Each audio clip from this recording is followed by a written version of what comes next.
দিয়ে শিরিক বিহীন চাই মানে করব প্রচার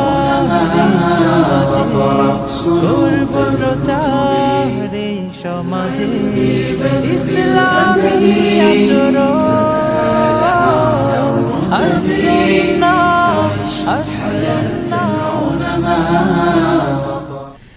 আসসালামু আলাইকুম ওয়া রাহমাতুল্লাহি ওয়া বারাকাতুহু।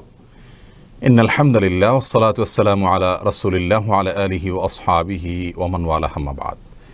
সুপ্রিয় দর্শক শ্রোতা ভাই বোন, দেশে এবং প্রবাসে যে যেখান থেকে আমাদের সঙ্গে আজকের এই সরাসরি প্রশ্নোত্তরমূলক অনুষ্ঠানে যোগ দিয়েছেন, আপনাদের সকলকে আন্তরিক অভিনন্দন এবং মোবারকবাদ জানিয়ে শুরু করছি আমাদের আজকের আয়োজন। প্রিয় দর্শক, আসুন্নাহ ফাউন্ডেশনের স্টুডিও থেকে সরাসরি সম্প্রচারিত এই প্রশ্নোত্তর অনুষ্ঠানে আপনারা যে কেউ আপনাদের জীবন ঘনিষ্ঠ যে কোনো প্রশ্ন রাখতে পারেন।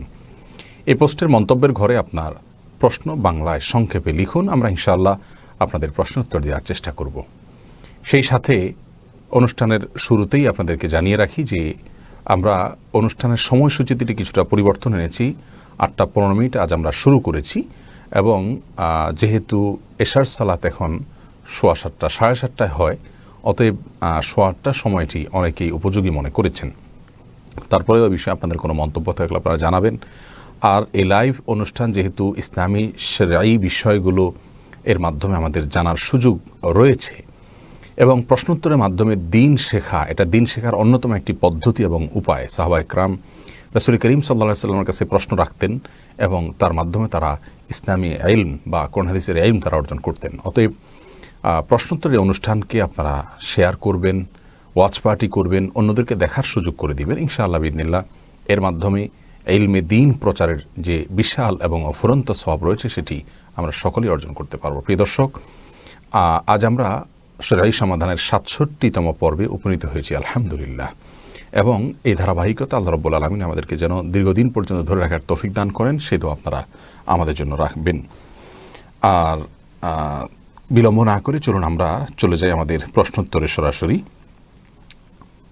সর্বপ্রথম প্রশ্ন ভাই মুহাম্মদ প্রশ্ন করেছেন যে জনৈক আলেম টিভি টক শোতে মসজিদুল হারাম বা কাবা শরীফকে স্ট্যাচু বলে মন্তব্য করেছেন, এই বিষয়ে আপনি কি বলবেন? ভাই মোহাম্মদ, এ বিষয়ে আমরা ইতিমধ্যে আমাদের পেজে ভিডিও আপলোড করেছি, আমাদের চ্যানেলে ভিডিও গেছে এবং তার সে মন্তব্য আমাদের চোখে পড়েছে। অত্যন্ত আপত্তিকর এবং জঘন্য একটি মন্তব্য এটি। অর্থাৎ কাবা শরীফকে যদি কেউ স্ট্যাচু বলেন, স্ট্যাচু মানে মূর্তি, তাহলে এর মানে হলো আমরা সবাই মূর্তি পুজো করছি, নাউজুবিল্লাহ। এটা মুসলমানদেরকে অপমান করা এবং যে ইসলাম এসেছে মূর্তি পূজার দুয়ার বন্ধ করতে, সেই ইসলামের কেন্দ্রবিন্দু তথা কাবাকে মূর্তি বলা এটা কোনো অবস্থাতে জায়েজ নাই। তিনি ভুল মন্তব্য করেছেন। তাছাড়া স্ট্যাচুর যে সংজ্ঞা, এই সংজ্ঞা কাবার মধ্যে আসে না। কাবা তো একটা ঘর কিভাবে মূর্তি হয়? মূর্তি যদি হয়, এটা কার মূর্তি, কিসের মূর্তি, কার সাথে তার সাদৃশ্য হয়? অতএব এই সমস্ত কথা একেবারে অমূলক এবং মূর্খতা সুলভ মন্তব্য। আল্লাহ তাআলা আমাদেরকে এই ধরনের মূর্খতা সুলভ মন্তব্য থেকে, এগুলোর বিভ্রান্তি থেকে আল্লাহ তাআলা আমাদেরকে হেফাজত রাখুন।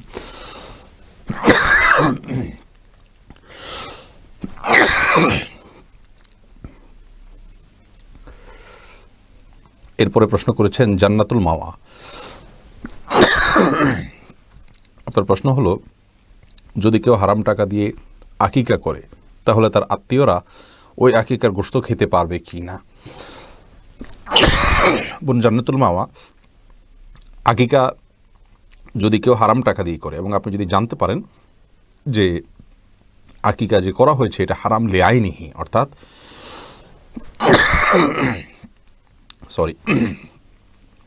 যেই পশুটি জবাই করা হলো সেই পশুটি হয়তো চুরি করে আনা, অথবা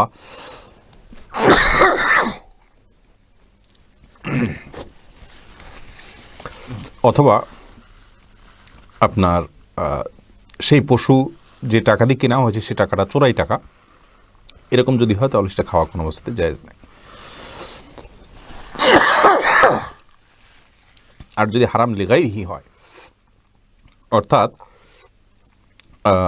লোকটি হারাম কোনো পদ্ধতিতে উপার্জন করেছেন, তাহলে সেক্ষেত্রে তার সেই আকিকার গোশত আমাদের জন্য খাওয়া জায়েজ রয়েছে অনেক ওলামাদের মতে, যেমন শেখ মুহাম্মদ সালেহ আল মুনাজ্জিদ হাফিজাহুল্লাহ ইসলাম কিউতে এক ফতোয়াতে তিনি এমনটি মন্তব্য করেছেন। আর যদি হারাম লেআইনিহি হয়, মূলগত হারাম হয়, যেমন চোরাই করা টাকা,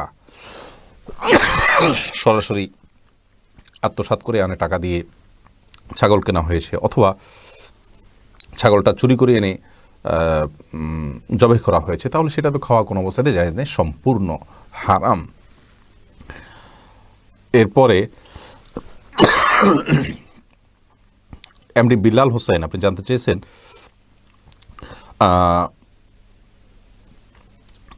আমার এক ভাবির বাচ্চা জন্মের কিছুদিন পরে মারা গেছে। এখন তিনি আসরের পর থেকে মাগরিব পর্যন্ত কোনো খাবার খান না। তিনি মুরব্বীদের কাছ থেকে শুনেছেন এখন এমন সময় জান্নাতের বাচ্চাদেরকে খাবার খাওয়ানো হয়। ওই টাইমে যদি দুনিয়ায় মৃত শিশুর মা খাবার আহরণ করেন, তাহলে তখন তার বাচ্চাকে জান্নাতে খাবার আহার করতে দেয়া হবে না। এই নিয়ম কি আসলে সত্য নাকি কুসংস্কার? বিল্লাল হোসেন, দেখুন, এটি সম্পূর্ণরূপে একটি কুসংস্কার এবং মিথ্যা কথা, অসত্য কথা। জান্নাতি বাচ্চাদেরকে খাওয়ানো হয়, জান্নাতি কোত্থেকে জান্নাতি বাচ্চা খাওয়ানো হবে এবং সেটা আমি দুনিয়ার মানুষকে খাওয়ানো যাবে না, সম্পূর্ণ মন গড়া এবং ভিত্তিহীন কথা। ইসলামী শরীয়তে এরকম কোনো কথা বলা নেই, এরকম কোনো বিশ্বাস স্থাপন করা জায়েজ নেই। ভুল বিশ্বাসকে ভুল হিসাবে আমাদেরকে ডিনাই করতে হবে। এরপরে রূপসা জাহান মেঘা আপনি জানতে চেয়েছেন, শুক্রবার ছেলেদের জুমার নামাজ শেষ না হলে মেয়েরা জোহরের নামাজ আগে পড়তে পারবে কি না, এবং পড়লেও নামাজ হবে না, এরকম অনেকে বলেন, এমনটি সঠিক কিনা? বনরূপসা, দেখুন, শুক্রবার বা জুমার দিনে মেয়েরা পুরুষদের সালাতের অপেক্ষা করবেন না, বরং ওয়াক্ত হয়ে গেলে তারা সালাত আদায় করবেন। পুরুষরা মসজিদে সালাত আদায় করেছেন কি না, সালাতের সময় হলো কি না, এই বিষয়গুলো তাদের দেখার কোনো প্রয়োজন নেই, বরং মেয়েরা তারা খেয়াল করবেন শুধুমাত্র যে মসজিদে ওয়াক্ত হলো কিনা। যদি ওয়াক্ত হয়ে থাকে তাহলে সেক্ষেত্রে তারা তাদের বাসায় সালাত আদায় করবেন, এবং পুরুষদের মসজিদে সালাত আদায় হোক বা না হোক এ বিষয়টি তাদের দেখার কোনো প্রয়োজন নেই। এরপরে জান্নাতুল ফেরদাউস আপনি জানতে চেয়েছেন, অসুস্থতা থেকে মুক্তি লাভের জন্য রোজা মানত করা যাবে কি না? দেখুন, অসুস্থতা থেকে মুক্তি লাভের জন্য অবশ্যই আপনি রোজা মানত করতে পারেন, যে কোনো কাজের জন্যই মানত করা যেতে পারে। তবে হ্যাঁ, মানত এটা খুব বেশি প্রশংসনীয় কাজ নয়, বরং একজন মুসলিম হিসাবে আমাদের যে জিনিসটি করা উচিত তা হলো, আমি অসুস্থ আছি, আল্লাহ রাব্বুল আলামিনের রহমত প্রাপ্তির আশায় একটু আমল করলাম, একটু নফল রোজা এমনিতে রাখলাম, তাহলে সেটা হবে আমাদের জন্য ভালো এবং উত্তম কাজ। কিন্তু যদি আমাদের অসুস্থতাজনিত কারণে আল্লাহ রাব্বুল আলামিনের কাছে এভাবে মানত করি, আল্লাহ আপনি সুস্থ করে দিন, আমি রোজা রাখবো, তাহলে সেটা জায়েজ আছে, কিন্তু এভাবে না করে আগে থেকে রাখা উচিত। মানত করে কোনো কিছু আদায় করা কেমন যেন আল্লাহকে শর্তের মধ্যে ফেলা, যে আল্লাহ এটা আপনি করে দেন তাহলে আমি রোজা রাখবো। তার চাইতে আগে রোজা রাখুন এবং রোজা রেখে আল্লাহর কাছে প্রার্থনা করুন যাতে আল্লাহ আপনাকে সুস্থ করে দেন। বাকি মানত করা জায়েজ আছে, কোনো অসুবিধা নেই। মাহমুদুল হাসান ভূঁইয়া আপনি জানতে চেয়েছেন, আল্লাহুম্মা ইন্নী আউযু বিকা মিন আযাবিল কবরি, দোয়ায়ে মাসুরা, এটা দোয়া মাসুরার জায়গায় পড়া যাবে কি না, নাকি দোয়া মাসুরা পড়ে তারপর এটা পড়তে হবে? দেখুন, দোয়ায়ে মাসুরা অর্থাৎ শেষ বৈঠকে আমরা দোয়ায়ে মাসুরার জায়গায় যে আল্লাহুম্মা ইন্নী যালামতু নাফসি যুলমান কাসীরা পড়ি, এই জায়গায় রাসূল আকরাম সাল্লাল্লাহু আলাইহি সাল্লাম থেকে আরও বিভিন্ন দোয়া বর্ণিত রয়েছে, যেমন আল্লাহুম্মা ইন্নী আউযু বিকা মিন আযাবিল কবরি ওয়া মিন আযাবিন নার ওয়া মিন ফিতনাতিল মাহইয়া ওয়াল মামাত ওয়া আউযু বিকা মিন শাররি ফিতনাতিল মাসিহিদ দাজ্জাল। এই দোয়া আমরা পড়তে পারি, এটিও হাদিসে রয়েছে। আপনি চাইলে আল্লাহুম্মা ইন্নী যালামতু নাফসি যুলমান কাসীরা ওইটার সাথে এটা পড়তে পারেন, আর চাইলে এটা শুধুমাত্র এটা পড়তে পারেন আল্লাহুম্মা ইন্নী যালামতুর পরিবর্তে, সেটিও জায়েজ রয়েছে। রাসূল করিম সাল্লাল্লাহু আলাইহি ওয়াসাল্লাম বলেছেন, তাশাহুদের পরে, দুরুদের পরে যেন শেষ বৈঠকে আমরা আল্লাহর কাছে যে কোনো দোয়া করি, সুম্মা লিয়াতাখায়্যার মিনাদ দুআই মা শা, এরপরে যে কোনো দোয়া সে চায় আল্লাহর কাছে যেন সে দোয়াকে নির্বাচন করে, সে দোয়া যেন পড়ে। এটা রাসূল আকরাম সাল্লাল্লাহু আলাইহি ওয়াসাল্লাম বলেছেন, যার কারণে, এবং বুখারীতে হাদিসটি বর্ণিত হয়েছে, মুসলিমে বর্ণিত হয়েছে, যার কারণে শেষ বৈঠকে আমরা আল্লাহর কাছে যে কোনো দোয়া করতে পারি। এরপরে মাহমুদুল হাসান ভূঁইয়া আপনি জানতে চেয়েছেন, আপনার প্রশ্ন উত্তর দিয়েছি। আফজাল আল মদিনা এই আইডি থেকে আপনি জানতে চেয়েছেন, আমার কিছু পোষা গরু, ছাগল, বিড়াল, মুরগি আছে, এগুলো যদি কোনোভাবে আঘাত পায় তাহলে কি আমি এগুলোকে কোরআন মাজিদের আয়াত পড়ে এগুলোকে ফুক অথবা দম করতে পারবো? হাদিসের উত্তরটা আশা করছি। ভাই আফজাল, কোনো অসুবিধা নেই। ঝাড়ফুঁক এটা মানুষের জন্য শুধুমাত্র করা যাবে, প্রাণীর জন্য করা যাবে এমন কোনো কথা নেই। বরং কোরআনে কারীমের কোনো আয়াত পড়ে তাদের ট্রিটমেন্টের জন্য, তাদের চিকিৎসার জন্য যদি ঝাড়ফুঁক করেন, আপনি পানি পড়া বা ইত্যাদি দেন, সেটাও জায়েজ রয়েছে। কোরআন হাদিসে কোথাও নিষেধাজ্ঞা নেই। ফারুক আহমেদ জানতে চেয়েছেন, রুহ জগতে রুহগুলো আল্লাহকে প্রথমে অমান্য করেছিল, এতে আল্লাহ রুহগুলোকে আগুনে ও বরফে শাস্তি দিয়েছেন, এই কথাগুলো কি সত্য? না, এই কথা ভিত্তিহীন কথা।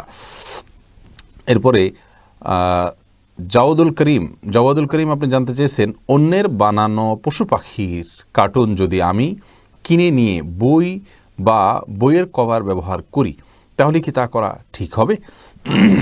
দেখুন, পশু পাখির কার্টুন অন্য কেউ যদি বানায়, কার্টুন বানালো, আপনি সেটাকে কভার হিসাবে ইউজ করছেন, সেটা প্রদর্শিত হচ্ছে না, সম্মানজনক থাকছে না, এটা জায়েজ আছে। তারপরেও যদি আপনি বইয়ের উপরে কভারের অংশে না থেকে ভেতরে থাকে বাধাই করেন সেটা দিয়ে, তাহলে সেক্ষেত্রে অসুবিধা নেই। যাতে খুব বেশি মানে এটা প্রদর্শিত না হয়, যেটা প্রাণীর ছবি, এটা যেন খুব বেশি প্রদর্শিত না হয় সে বিষয়টা আপনি খেয়াল রাখবেন। বাকি আপনি এটা বই বাধাই কাজে ব্যবহার করতে পারেন মৌলিকভাবে। শেখ সোহানুর রহমান জানতে চেয়েছেন, নামাজের মধ্যে তাশাহুদ পড়ার সময় তর্জনী আঙ্গুল উঁচু করার বিধান কি? এটা সুন্নাত, কেউ না করলে অসুবিধা নেই, নামাজ হয়ে যাবে, কিন্তু সুন্নাত বা মুস্তাহাব।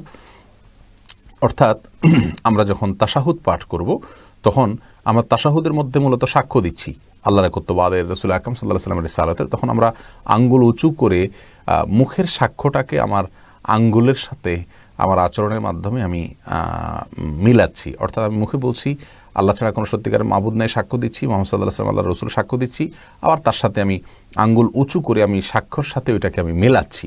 তো এটা জায়েজ, এটা মুস্তাহাব, করা উচিত। যদি কেউ না করেন নামাজ হয়ে যাবে। এটার পদ্ধতি নিয়ে অনেক মতপার্থক্য আছে, এ নিয়ে আমরা বারবার বলেছি। সারাক্ষণ নাড়াতে থাকবো নাকি উঠিয়ে শুধু ধরে রাখবো?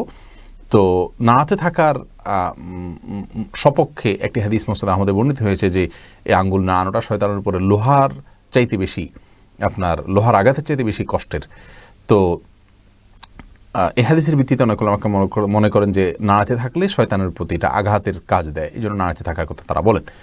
আর এর বিপরীতে অনেক উলামা ইকরামের মতে এটা শুধুমাত্র উঠাবেন এবং নামাবেন। এখানে নাড়ানো বলতে উদ্দেশ্য হলো উঠানেন এবং নাড়ানো, এই নাড়ানো, সারাক্ষণ নাড়ানো উদ্দেশ্য না। আর তাছাড়া এখানে বেশিরভাগ হাদিসগুলোতে এসছে ইউশিরু, আঙ্গুল দিয়ে ইশারা করা। তো ইশারা করা নাড়ালে ইশারা করা হয় না, উঠানো এবং নামানোর মাধ্যমে ইশারা করা হয়। এই দ্বিতীয় মতটা আমার কাছে বেশি শক্তিশালী মনে হয়, অর্থাৎ উঠাবেন এবং নামাবেন। এমডি আরিফ আবার উঠানো নামানোর ক্ষেত্রে অনেকে বলেন আশহাদু বলার সময় উঠাবেন, লা ইলাহা ইল্লাল্লাহ বলার সময় নামা ফেলতে হবে, একটু আগের পরে হলে ঈমান থাকবে না। এগুলো সম্পূর্ণ ভিত্তিহীন কথা। এমডি আরিফ জানতে চেয়েছেন, যদি কোনো মুসলিম দীর্ঘ 3 সপ্তাহ সালাত আদায় না করে তাহলে সে ব্যক্তি কি ইসলাম থেকে খারিজ হওয়ার সম্ভাবনা আছে? না, ইসলাম থেকে খারিজ হওয়াটা এটার উপর নির্ভর করে না। তিনি যদি অপরাধ বোধ তার ভিতরে থাকে, সালাত আদায় করতে পারছেন না, তার ভিতরে আন্তরিকতা আছে, তিনি সালাত আদায় করতে চান কিন্তু হয়ে উঠছে না কোনো কারণে, তাহলে সেক্ষেত্রে আপনার তার জন্য এটা তার কারণে ঈমান থেকে তিনি খারিজ হয়ে যাবেন না। আর যে সালাতের প্রতি তিনি বেপরোয়া হন, সালাতের ফরজ হওয়াকে অস্বীকার করেন বা অপরাধ বোধ তার ভিতরে না থাকে, তাহলে তার ঈমান নিয়ে আমরা সন্দেহ করতে পারি। যদিও ইচ্ছাকৃত সালাত ত্যাগকারীকে অনেক উলামা ইকরাম কাফের বলেছেন, যেমন সৌদি আরবের সর্বোচ্চ আলেম পরিষদের সাবেক প্রধান শেখ এবং মুফতি আম তথা সে দেশের জেনারেল মুফতি শেখ আব্দুল আজিজ বিন আবদুল্লাহ বিন বাজ রাহিমাহুল্লাহ সহ অনেক ইমামগণ, অনেক বড় উলামা ইকরাম, তাদের মতে ইচ্ছাকৃত সালাত ত্যাগ করলে সে কাফির। তো তাদের ফতোয়া অনুযায়ী কাফির হয়ে যাবে, কিন্তু জমহুর বা বেশিরভাগ উলামাদের মতের ব্যতিক্রম, অর্থাৎ এর কারণে সে কাফির হবে না। তবে 3 জুমা যদি কেউ অনুপস্থিত থাকে তাহলে সেক্ষেত্রে তার অন্তরে মোহর মেরে দেওয়া হয়, এরকম একটা হাদিস রয়েছে। তার আলোকে আপনার বলা যেতে পারে যে 3 জুমা যদি ইচ্ছাকৃত সে না পড়ে থাকে তাহলে সে ব্যক্তির ঈমান নিয়ে আমরা সন্দেহ করতে পারি।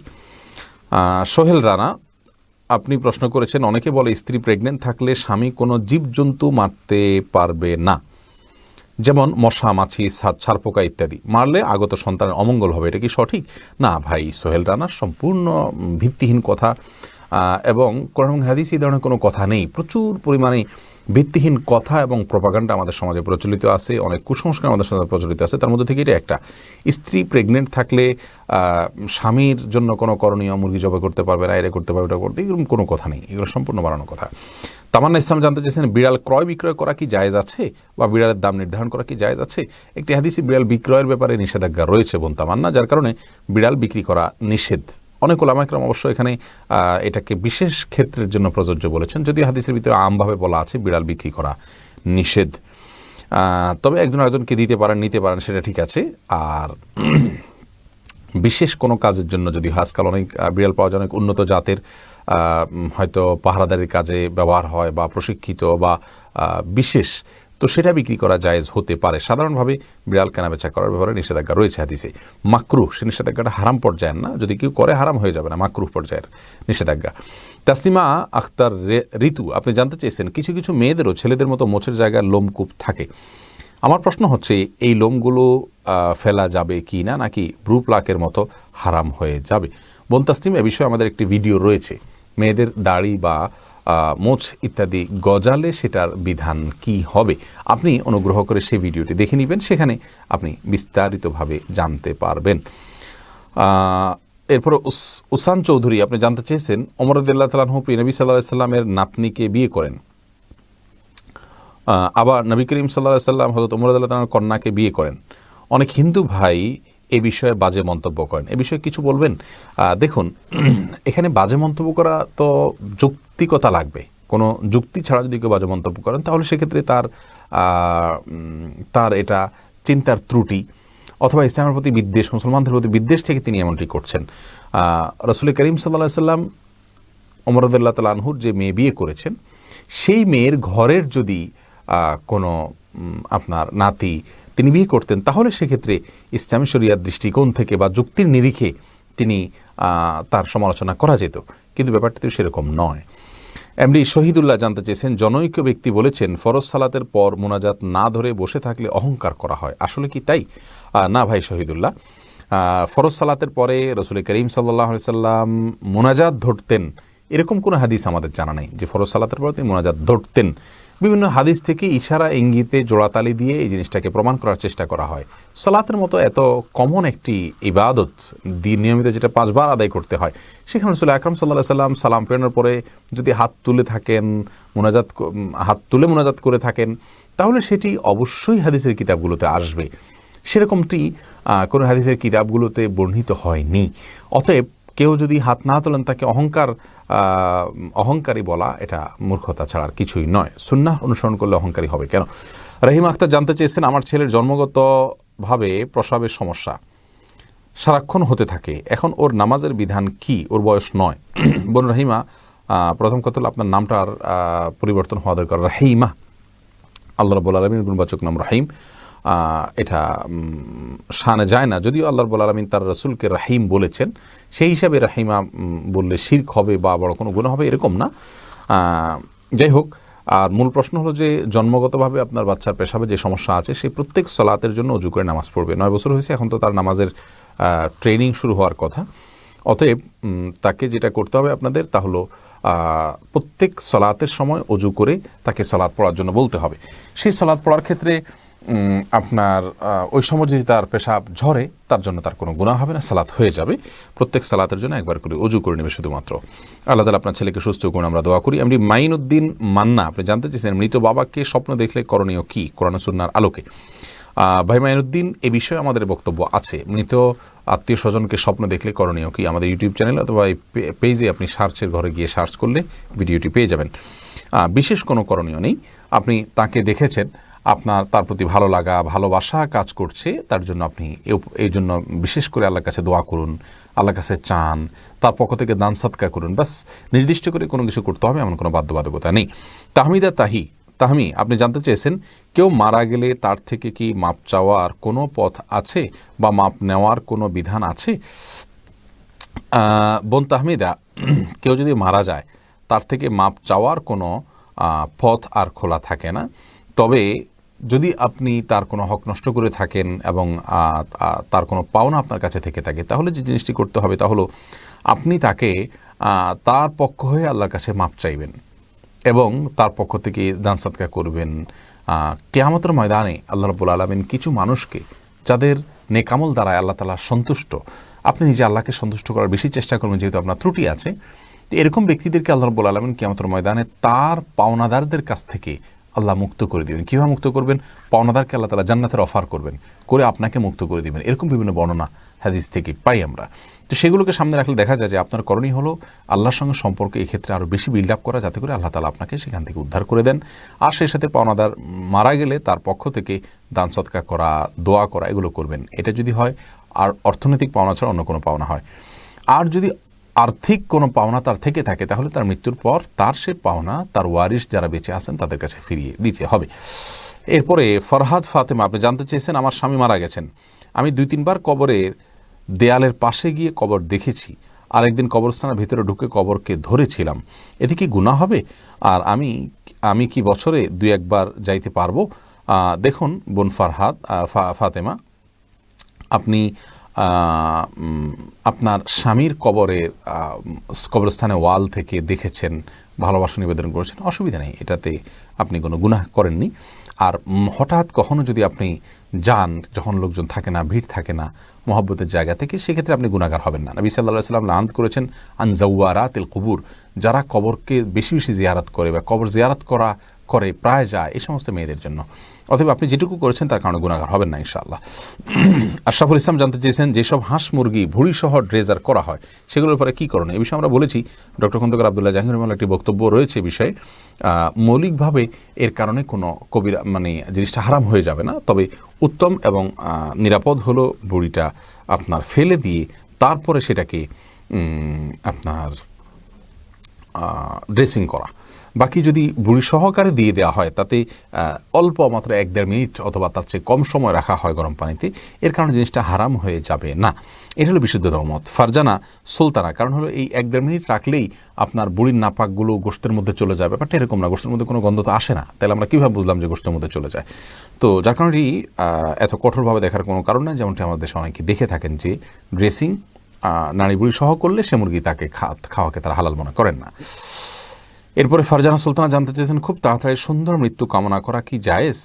না, তাড়াতাড়ি মৃত্যু কামনা করা জায়েজ নেই, বরং যে জিনিসটি জায়েজ তা হলো মৃত্যুর জন্য আল্লাহ রাব্বুল আলামিনের কাছে দোয়া করতে পারেন, আল্লাহুম্মা আহইনি মা কানাতাল হায়াতু জিয়াদাতাল লি ফি কুল্লি খাইর, আল্লাহ আমাকে ততদিন পর্যন্ত আপনি বাঁচিয়ে রাখুন যতদিন আমার বেঁচে থাকার ভিতরে কল্যাণ রয়েছে, আর তখন আমাকে আপনি মৃত্যু দান করুন যখন আমার মৃত্যুবরণ করার মধ্যেই কল্যাণ রয়েছে। আপনি এইভাবে দোয়া করতে পারেন, যেমনটি রাসূল করিম সাল্লাল্লাহু আলাইহি ওয়াসাল্লাম আমাদেরকে শিক্ষা দিয়েছেন। আর এর বাইরে সাধারণভাবে মৃত্যু কামনা করা জায়েজ নাই। রাসূল করিম সাল্লাল্লাহু আলাইহি ওয়াসাল্লাম এভাবে দোয়া করতেন, আল্লাহ যতদিন আমার বেঁচে থাকার মধ্যে কল্যাণ, আপনি ততদিন আমাকে বাঁচিয়ে রাখুন, যখন আমার মৃত্যুবরণ করার মধ্যে কল্যাণ, তখন আপনি আমাকে মৃত্যু দিয়ে দিন। অর্থাৎ হায়াত মওতকে আল্লাহর রাব্বুল কাছে ন্যস্ত করে দেওয়া, নিজে ভালো কাজের মধ্যে থাকা। এমডি জুবাইর আহমেদ, আপনি জানতে চেয়েছেন মুফাসসির ইসলামের লাইভে হাদিস না মানার ব্যাপারে শেখ আপনার মন্তব্য জানতে চাচ্ছি। ভাই জুবাইর আহমেদ, মুফাসসির ইসলামের সেই লাইভ আমরা দেখেছি এবং এই লাইভ থেকে আমাদের কাছে পরিষ্কার হয়ে গেছে, আমাদের দেশে QRF কোরআন রিসার্চ ফাউন্ডেশন নামে একটি প্রতিষ্ঠান রয়েছে, ডক্টর মতিয়ার রহমান নামে একজন ভদ্রলোক এটা পরিচালনা করে থাকেন। এটার প্রতিষ্ঠাতা তিনি, এবং এই কোরআন রিসার্চ ফাউন্ডেশনের সাথে অনেক নামকরা ওয়াজ মাহফিলের বক্তারাও জড়িত রয়েছেন। এই প্রতিষ্ঠানটি সরাসরি হাদিসকে অস্বীকার করে না, কিন্তু ঘুরিয়ে ফিরিয়ে তারা হাদিসকে অস্বীকার করেন। তাদের সমস্ত বইগুলো আমি সংগ্রহ করেছি এবং দেখাশোনা শুরু করেছি, সেগুলোর উপর আমরা ডিটেইল আলোচনা করব ইনশাআল্লাহ, আপনারা অপেক্ষা করুন। তবে এটুকু বলছি যে মুফাসসির ইসলামের বক্তব্য থেকে বোঝা গেল ইহুদি খ্রিস্টানদের ষড়যন্ত্র হলো মুসলমানদেরকে হাদিস থেকে যদি সরানো যায়, শুধু কোরআনের উপরে ডিফেন্ড করে মুসলিমরা ইসলামের বেশিরভাগ বিধানই উদ্ঘাটন করতে পারবে না, বরং তার দ্বারা তারা বিভ্রান্ত হবে। রাসূল করিম সাল্লাল্লাহু আলাইহি ওয়াসাল্লামের হাদিস বাদ দিলে ইসলামের যে ব্যাখ্যা, কোরআনের যে ব্যাখ্যা, তার সবগুলোই প্রায় বাদ পড়ে যাবে। অতএব এটি ইহুদি খ্রিস্টানদের ষড়যন্ত্র যে আহলে কোরআন নামে একটা সম্প্রদায় মুসলমানদের মধ্যে সৃষ্টি করা, যারা হাদিস মানে না। তারা বলে হাদিসের মধ্যে সন্দেহ আছে। হাদিস সংকলন সম্পর্কে যদি ন্যূনতম ধারণা কারোর থেকে থাকে, তাহলে সে এরকম মন্তব্য করতে পারে না। মুফাসসির ইসলাম যে কথা বলেছে, সে একজন নাস্তিক এবং ইসলামের চিহ্নিত শত্রু। মাঝে সে ইসলাম গ্রহণ করেছে এমন একটা ভান করেছে, এবং পরবর্তীতে সে তার আসল রূপ ওই হিডেন ভিডিওর মাধ্যমে জানিয়ে দিয়েছে। সে নাস্তিকদের নিয়ে মিটিং করেছে এবং কীভাবে মুসলমানদেরকে ধ্বংস করা যায় সে বিষয়ে পরিকল্পনা করেছে। যে ব্যক্তি এরকম পরিকল্পনা করেছে, তার কুফরির ভারে সন্দেহ করার কোনো কারণ থাকতে পারে না। আর এখান থেকে আমাদের শিক্ষা গ্রহণ করতে হবে যে কোরআন এবং হাদিস দুটোকেই সঙ্গে নিয়ে চলতে হবে। যদি শুধুমাত্র কেউ কোরআন মেনে চলতে চায়, হাদিসকে অস্বীকার করে, তাহলে সে কখনো সঠিক পথে নেই, সে গোমরাহ এবং পথভ্রষ্ট। এমডি মাসুম হোসেন জানতে চেয়েছেন, মহিলাদের তাবলিগ এবং এলাকাভিত্তিক মহিলা তালিমের ব্যাপারে বিস্তারিত যদি বলতেন। ভাই মাসুম হোসেন, এ বিষয়ে আমাদের একটি ভিডিও রয়েছে, আপনি দেখে নেবেন যে মহিলারা দাওয়াতি কাজ করতে পারবেন কি না। সেখানে আমরা বলেছি দাওয়াতি কাজের যত নির্দেশ আল্লাহ রাব্বুল আলামিন করেছেন সবগুলো কিন্তু ব্যাপকভাবে নির্দেশ করেছেন, অর্থাৎ সাধারণভাবে নির্দেশ করেছেন। সেখানে পুরুষদের নারীদের কাউকে নির্দিষ্ট করে বলা হয়নি যে এটা নারীদের জন্য করণীয়, পুরুষদের জন্য করণীয়, বরং সকলের জন্য কমনভাবে আল্লাহ রাব্বুল আলামিনের পক্ষ থেকে, রাসূল আকরাম সাল্লাল্লাহু আলাইহি ওয়াসাল্লামের পক্ষ থেকে এই নির্দেশনা জারি করা হয়েছে। অতএব মেয়েরাও দাওয়াতি কাজ করবেন, তবে তাদের দাওয়াতি কাজের ক্ষেত্রে এক্সট্রা কিছু শর্ত আরোপিত হবে। যেমন মেয়েরা সফরের দূরত্বে যেতে পারবেন না মাহরাম ছাড়া দাওয়াতি কাজের জন্য। দ্বিতীয়ত হলো তারা বাসার বাইরে যদি দাওয়াতি কাজ করতে হয় তাহলে তাদের অভিভাবক যারা আছেন তাদেরকে তাদের অনুমতি নিয়ে যাবেন, বাসা বাড়ির কাজ সামলে তারপরে যাবেন, এবং কারোর হক নষ্ট করে যাবেন না, এবং সেই সাথে আপনার তার পর্দার বিষয়টি যেন নিশ্চিত থাকে, সেখানে যেন কোনো ফিতনার ভয় না থাকে, সে বিষয়গুলো যা নিশ্চিত হতে হবে। তাহলে সেক্ষেত্রে এটা আশেপাশে অন্য মেয়েদেরকে একত্র করে দিনের কাজ তারা অবশ্যই করতে পারবেন, কারণ কোরআন হাদিসে কোথাও বলা হয়নি যেটা শুধু পুরুষরা করবেন। এমনি ইমন জানতে চেয়েছেন, নেককার স্ত্রী পাওয়ার জন্য একটি আমলের কথা শুনেছি, তা হলো সূরা ইয়াসিন দিয়ে 2 রাকাত নামাজ পড়ে একটা দোয়া পড়ার। এই আমলটা কি সহিহ হাদিসের মাধ্যমে প্রমাণিত? ভাই ইমন, নেককার স্ত্রী পাওয়ার জন্য যে আমলের কথা আপনি শুনেছেন, অর্থাৎ সূরা ইয়াসিন এটা দিয়ে 2 রাকাত নামাজ পড়া, এটা কোরআন এবং হাদিসের কোথাও আছে বলে আমাদের জানা নাই। আপনি নেককার স্ত্রী পাওয়ার জন্য সূরা ফুরকানের 74 নম্বর আয়াতের যে দোয়ার অংশ আছে, রব্বানা হাব লানা মিন আজওয়াজিনা, শেষ পর্যন্ত এটা আপনি পড়বেন। এর বাইরে নির্দিষ্ট করে এরকম কোনো নামাজের কথা নেককার স্ত্রী পাওয়ার জন্য বলা হয় না। নিজে নেক থাকবেন, নিজে সৎ থাকবেন, বিচক্ষণতার সাথে দিনদার পাত্রী খুঁজবেন, ইনশাআল্লাহ এর মাধ্যমে আল্লাহ তাআলা আপনাকে নেককার স্ত্রী মিলিয়ে দিবেন। এরপরে আরাফাত বাপ্পি আপনি জানতে চেয়েছেন, বাড়ির পুকুরে মানুষ নানান ধরনের নাপাক জিনিস ফেলে থাকে, সেখানে অজু করার বিধান কি? ভাই আরাফাত, বাড়ির পুকুরে যদি নাপাক জিনিস ফেলা হয়, পুকুর যদি অনেক বড় হয়, তাহলে সেক্ষেত্রে যেই জায়গাটাতে নাপাক আছে তার আশেপাশের পানিগুলো নাপাক ধরা হবে, কিন্তু অপর প্রান্তের পানিগুলো পাক ধরা হবে। অনেক পানিতে যদি নাপাক পড়ে তাহলে সেক্ষেত্রে এই বিধান প্রযোজ্য হয়।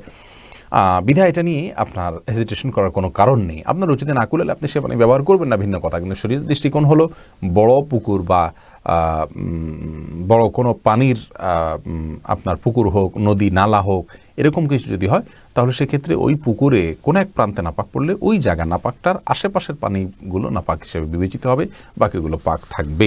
হ্যাঁ, যদি নাপাকের পরিমাণ এত বেশি হয় যে পানির কালার পরিবর্তন হয়ে গেছে, রং গ্রান পরিবর্তন হয়ে গেছে, তাহলে সেখানে পানি নাপাক হিসেবে বিবেচিত হবে, এটা ব্যবহার করা যাবে না। আব্দুল্লাহ নোমান জানতে চেয়েছেন, কোরবানির পশু যার বাড়িতে থাকে সে কি এর জন্য কিছু কোরবানির অংশ থেকে দাবি করতে পারে? না, কোরবানির পশু কারোর বাড়িতে থাকলে সেখানে মানে বাড়িতে তিনি রেখেছেন, জায়গা দিয়েছেন, সেই ভাড়া হিসাবে গোশত দাবি করতে পারেন না। যার কোরবানির পশু তিনি তাকে এর জন্য প্রয়োজনে এক্সট্রা টাকা দিবেন, কিন্তু গোশত দিতে পারবেন না, দিলে কোরবানি হবে না। এরপরে আবিদ হাসান জানতে চেয়েছেন, কেবল ডিশ ব্যবসা এবং ইন্টারনেট ব্যবসা জায়েজ কিনা জানতে চাই, আশা করি উত্তর দিবেন। ভাই আবিদ হাসান, কেবল বা ডিশের ব্যবসা করা এটা জটিল একটা ব্যবসা, এবং সরাসরি এটাকে হারাম বলাও কঠিন, হালাল বলাও কঠিন। হারাম বলা এজন্য কঠিন যে এটাকে কে কীভাবে ব্যবহার করবে আমরা জানি না, কেউ হয়তো এটাকে সঠিকভাবে ব্যবহার করবেন, সেটার পরিমাণ খুবই কম যদিও সম্ভাবনা। আবার ইন্টারনেটের ব্যবসার ক্ষেত্রে ইন্টারনেট ব্যবসাটা একটু ব্যতিক্রম এটার সাথে অবশ্য। ডিশের ব্যবসা মধ্যে জটিলতা বেশি এই জন্য যে এখানে টেলিভিশনের ব্যবহারটা বেশিরভাগ ক্ষেত্রেই হারামের ক্ষেত্রেই ব্যবহার হয়ে থাকে, যার কারণে কোনো মুসলমানের জন্য এটা করাটা তার তাকওয়ার সঙ্গে সঙ্গতিপূর্ণ নয়, এটা না করাই উচিত। আর ইন্টারনেটের ব্যবসা হলো যে ইন্টারনেটের তো বিভিন্ন ধরনের ব্যবহার হয়ে থাকে, ভালো মন্দ, এবং প্রয়োজনে ব্যবহার হয়ে থাকে, তার পরিমাণও কম না, যার কারণে ইন্টারনেটের ব্যবসাটা জায়েজ রয়েছে। আর কেবল ডিশি ব্যবসাটা সরাসরি হারাম বলা যায় কি না এটা আমি এই মুহূর্তে বলতে পারছি না, তবে অবশ্যই কোনো মুসলমানের জন্য উচিত নয়, অনুচিত এবং তাকওয়ার খেলাফ, এতে কোনো সন্দেহ নেই। যেহেতু এক্ষেত্রে বেশিরভাগই ভুল কাজে, বাজে কাজে ব্যবহার করা হয়, সেক্ষেত্রে এর ব্যবসা করা মানে সেই বাজে কাজে সহায়তা করা। এমডি আজমির আইডি থেকে জানতে চেয়েছেন, হজের এহরামের কাপড় পরবর্তীতে ব্যবহার করা যাবে কিনা? যাবে ভাই, কোনো অসুবিধা নাই। আমরা অনেকে মনে করি এহরাম করলে সে কাপড় অন্য কোনো কাজ আর ব্যবহার করা যায় না। এর যে কোনো কাজ আপনি ব্যবহার করতে পারবেন, ওটা অসুবিধা নেই। কাপড় চোপড় সেলাই করে বানাতে পারবেন বা পরবর্তীতে ওমরা করতে পারেন, অথবা অন্য যে কোনো কাজ ব্যবহার করতে পারবেন। আশিকুর রহমান জানতে চেয়েছেন, SMS-এ তালাক দিলে কি তালাক হবে, নাকি মুখ উচ্চারণ করলেই শুধু তালাক হবে? যে স্বামী যদি নিজে SMS-টা লিখে পাঠান তাহলেও তালাক হয়ে যাবে, মুখ উচ্চারণ করতে হবে এমন কোনো কথা না, লিখলেও তালাক হয়ে যায়। এরপরে রাহিবুল ইসলাম জানতে চেয়েছেন, আমি গ্রাফিক্স ডিজাইনার, ডিজাইন করতে গেলে অনেক ছবি ইউজ করতে হয়, এক্ষেত্রে কি করতে পারি? যথাসম্ভব নিজের চোখকে হেফাজত করে করবেন। পেশাগত কারণে জটিল, আজকাল বেশিরভাগ প্রফেশনে এ ধরনের আপনার কাজের সাথে আমাদেরকে জড়িত হতে হয়, তাছাড়া সেই পেশায় কাজ করা অনেকটা অসম্ভব হয়ে যায়। তো এরকম যদি হয় সেক্ষেত্রে নিজের নজরকে হেফাজত করে সম্পূর্ণ আপনার চোখের সংরক্ষণ করা, চোখের হেফাজত করা, দেখে হারাম স্বাদ নেওয়া অথবা ইচ্ছাকৃত না দেখে যতটুকু কাজ করা যায় ততটুকু কাজ করবেন। আর যদি আপনার ম্যাক্সিমাম কাজই হয় আপনার মেয়েদের ছবি ব্যবহার করা এবং সেটা দেখা, নিবিড়ভাবে সেটা নিয়ে কাজ করা, তাহলে সেক্ষেত্রে এই পেশা আপনার পরিবর্তন করতে হবে, এটা আপনার জন্য জায়েজ হবে না। নাজমুল হোসেন জানতে চেয়েছেন, মসজিদের মেম্বারে কাঠের ছাড়া পাকা করা কি জায়েজ আছে কিনা? অসুবিধা নেই, মসজিদের মেম্বার কেউ কাঠের, কেউ পাকার, মাটির, যে যেভাবে খুশি করতে পারেন, কোনো অসুবিধা নেই। এরপরে মোহাম্মদ হাফিজুর রহমান হাফিজ জানতে চেয়েছেন, হাতে ট্যাটু আঁকা আছে, আমার নামাজ হবে কি না? হাতে ট্যাটু আঁকা আছে, আমার নামাজ হবে কি না? দেখুন ভাই হাফিজ, যদি হাতে ট্যাটু আঁকা থাকে তাহলে সেক্ষেত্রে আপনার নামাজ বিশুদ্ধ হবে না। ওই ট্যাটুর কারণে যদি পানি আপনার ত্বকে না পৌঁছায়, সেক্ষেত্রে ওই ট্যাটু দূর করতে হবে, তারপরে আপনাকে নামাজ পড়তে হবে, যেহেতু ট্যাটু থাকার কারণে পানি যাবে না। আর যদি এমন হয় যে না, ট্যাটু থাকলেও আপনার ত্বকের উপর আলাদা আবরণ হয় না, বরং নামাজ পানি পৌঁছায়, তাহলে তো সেক্ষেত্রে নামাজ হয়ে যাবে, কিন্তু কাজটি অনুচিত এবং গুনাহের কাজ। রাসূল করিম সাল্লাল্লাহু আলাইহি ওয়াসাল্লাম চেহারা যারা আপনার উল্কি আঁকে তাদের ব্যাপারে লানত বর্ষণ করেছেন, বিধায় এই ধরনের কাজ আমাদের করা উচিত নয়। এরপরে মাসুম তাওহিদ আপনি জানতে চেয়েছেন, কেউ যদি সঠিকভাবে জাকাত দেয় কিন্তু ইনকাম ট্যাক্স ঠিকভাবে না দেয়, সে কি গুনাহগার হবে? ইনকাম ট্যাক্সের বিষয়টি জটিল। আসলে যেভাবে ইনকাম ট্যাক্স নিয়ে থাকে সারা বিশ্বের বিভিন্ন দেশেই, এইভাবে ইনকাম ট্যাক্স নেওয়াটা ইসলামী শরিয়ার দৃষ্টিকোণ থেকে জায়েজ নাই, এটা হলো মূল কথা। কিন্তু আমাদের বিভিন্ন রকমের সার্ভিস যে আমরা পেয়ে থাকি, এই পদ্ধতিতে নেওয়া যায় না, সেটা আগেই বলেছি। কিন্তু আমাদের থেকে যে ট্যাক্স সরকার নিয়ে থাকে, সেই ট্যাক্সের একটা বড় অংশ ব্যয় করে থাকে সরকারের সাধারণ যে ব্যয়ভার সেগুলো নির্বাহ করার জন্য, সেগুলো আমাদের সার্ভিসের জন্যই তারা নিয়ে থাকে। সেই জায়গা থেকে এটাকে সম্পূর্ণরূপে অযৌক্তিক বলা যায় না। তবে হ্যাঁ, যেভাবে তারা নিচ্ছেন, যে যত কামাই করবে সেই পার্সেন্টেজ হারে তাকে দিয়ে যেতে হবে, এটা অন্যায্য এবং ইসলামের দৃষ্টিকোণ থেকে গ্রহণযোগ্য নয়। কিন্তু তাই বলে এটা না দিলে কেউ কবিরা গুনাহে লিপ্ত হয়ে যাচ্ছেন এমনটি বলা কঠিন। কিন্তু ইনকাম ট্যাক্স যদি কেউ না দেন তাহলে তিনি মিথ্যার আশ্রয় নেন, প্রতারণার আশ্রয় নেন, এরকম যদি হয় তাহলে তিনি তো অবশ্যই এই ট্যাক্স ফাঁকি দিয়ে প্রতারণার শিকার, মানে প্রতারণা আশ্রয় নিতে হচ্ছে, সেটা তো অবশ্যই তিনি গুনাহের কাজ করছেন। এরপরে আবু তাহের খান আপনি আইডি থেকে জানতে চেয়েছেন, আমি প্রবাসী, এশার নামাজের পর তাহাজ্জুদ নামাজ পড়ে থাকি, তা সঠিক কি না? এশার নামাজের পর তাহাজ্জুদ পড়া যায়, আমরা অনেকেই যাই না। তাহাজ্জুদের জন্য অনেকে মনে করে যে ভোর রাত জরুরি, ভোর রাতে তাহাজ্জুদ পড়লে বেশি উত্তম, সন্দেহ নাই। কিন্তু এশারের সালাতে সালাম ফেরানোর পর থেকে কিন্তু আপনি তাহাজ্জুদের নিয়তে সালাত পড়তে পারেন, 2 রাকাত করে আপনি যত খুশি সালাত পড়লেন, এরপরে বিতির পরে আপনি শুয়ে গেলেন। এটাও ইনশাআল্লাহ কিয়ামুল লাইল বা রাত জেগে যে সালাত আদায় করা, তার সওয়াব আপনাকে এনে দিবে। যদিও মূল তাহাজ্জুদ, হুজুদ শব্দের অর্থই হলো ঘুম থেকে উঠে সালাত আদায় করা, অতএব আপনার তাহাজ্জুদ এটা হবে ঘুম থেকে উঠে সালাত আদায় করলে, সেটা হলো প্রকৃত তাহাজ্জুদ এবং তাহাজ্জুদের মূল ফরম্যাট। কিন্তু এশার সালাতের পরে তাহাজ্জুদের নিয়ে সালাত আদায় করেন, সেটা তার কারণে আপনি কিয়ামুল লাইলের সওয়াব পাবেন ইনশাআল্লাহ বিইذنিল্লাহ। নাইম আমার চেয়ে কানামা ভালো, অন্তত এটা চালু রাখা উচিত। এরপরে সাইদুল ইসলাম ইমরান আপনি জানতে চেয়েছেন, পর্দা সহকারে স্বামী স্ত্রীর ছবি একসাথে ফেসবুকে দেওয়ার কোনো নিয়ম আছে কিনা? দেখুন, মা বোনদের ছবি বোরকা যদি আবৃত থাকে এবং সম্পূর্ণ পর্দা বোঝা যায়, শরীরের কোনো অংশ বোঝা না যায়, তাহলে সেক্ষেত্রে এটা ফেসবুকে দিলে গুনাহ হবে না। বাকি এই ধরনের প্রবণতা খুব বেশি ভালো নয়, যে পরিকল্পনা করে স্ত্রীর ছবি দেওয়া, সেখান থেকে যাদের অন্তরের রোগ রয়েছে তারা বাজে চিন্তা করার সুযোগ তারা পাবে। জসিমউদ্দিন জানতে চেয়েছেন কাজা নামাজ জামাতে আদায় করা যাবে কিনা। উত্তর হলো যাবে। যদি জামাতে কাজা হয় তাহলে জামাতে কাজা আদায় করা যাবে।